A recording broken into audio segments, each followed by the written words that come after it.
Sec Blanc de Blancs, Brit, ročník 2023, víno vyrobené tradičnou metódou, kvásení vo fľašiach s dozážou po dokvásení 6 gramov.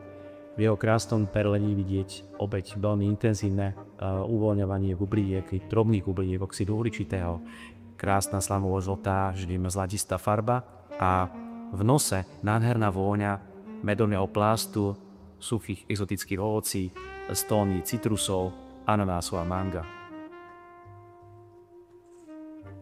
Chuť pomerne svieža, elegantná, s krásnou lanodnou dochuťou, ktorá pripomína zelené marule a broskyne. Víno, ktoré naozaj bude vynikajúcim partnerom opäť ako aperitív alebo alternatívnym rôznym ľahkým špecialitá.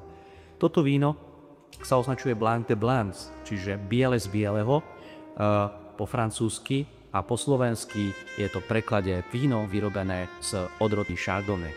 Pokiaľ nájdete takúto fľašu, neváhajte, je dôslednou a veľmi výraznou konkurenciou svetových vín z oblasti šampaň, ale v tomto prípade sek vyrobený na Slovensku.